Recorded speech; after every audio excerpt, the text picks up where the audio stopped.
আত্মসহায়ক গোটৰ সদস্যসকলক প্ৰথম পৰ্যায়ত 10,000, পৰৱৰ্তী পৰ্যায়ত 25,000, তৃতীয় পৰ্যায়ত 50,000 বিহালীত তাৰ আৰম্ভ হ'ল।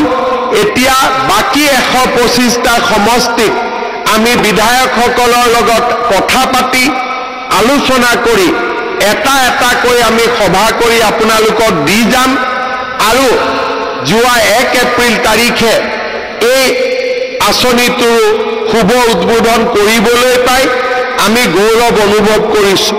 সমষ্টিৰ আই মাতৃসকলকো মহিলা উদ্যমিতা আঁচনিৰ চেক আপোনালোকক প্ৰদান কৰিবৰ বাবে মই ইচ্ছা প্ৰকাশ কৰিম।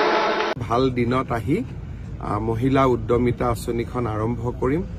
আজি কেইবা হাজাৰো প্ৰায় 22-23 হাজাৰ মহিলাক বিহালী সমষ্টিত আমি মহিলা উদ্যমিতাৰ 10,000 টকাকৈ বিতৰণ কৰিম। বাকি সমষ্টিবিলাকতো আমি এনেকুৱা একোটা অনুষ্ঠান আয়োজন কৰিম। মই সকলো মন্ত্ৰী বিধায়কক কৈছো যে মোৰ পৰা একোটাকৈ ডেট ল'ব লাগে আৰু সেনেদৰে আমি সমষ্টিবিলাকত গৈ মহিলা উদ্যমিতা আঁচনিৰ ধন বিতৰণ কৰিম। মহিলা উদ্যমিতা আঁচনিত প্ৰথম বছৰ আমি 10,000 টকা দিম, অৰ্থাৎ 2025-26, 26-27 চনত আমি আৰু 25,000 টকা দিম। 12,500 বেংকৰ পৰা আমি লৈ দিম, 12,500 আমি দিম আৰু সুদ দিব নালাগে। তৃতীয় বছৰত আমি 50,000 টকালৈকে আমি মহিলাসকলক বেংক আৰু চৰকাৰে মিলি দিব। ইয়াতে 10,000 টকা আমি আজি 27 লাখ মহিলাক দিম। যিসকলে ভাল কৰিব, উৎপাদনমূলক কাম কৰিব, তেওঁলোকক আমি 25,000 টকালৈকে নিৰ্বাচিত কৰিম। 25,000 টকাটো যোনে ভাল কাম কৰিব তেওঁলোকক আমি 50,000 টকালৈ নিৰ্বাচিত কৰিম।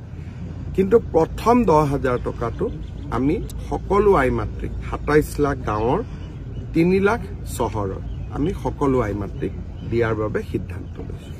স্বাস্থ্য মেলা আপুনি উদ্বোধন কৰিব। আজি দুটা আৰু ভাল কাম হ'ব। এটা হ'ল অসমত প্ৰতিটো ৱাৰ্ডতে VCDC, আমাৰ স্বায়ত্তশাসিত জিলা পৰিষদৰ সমষ্টি, গাঁও পঞ্চায়ত, আমাৰ পৌৰসভা, প্ৰত্যেক ৱাৰ্ডতে আমি একোখন স্বাস্থ্য মেলা কৰিম।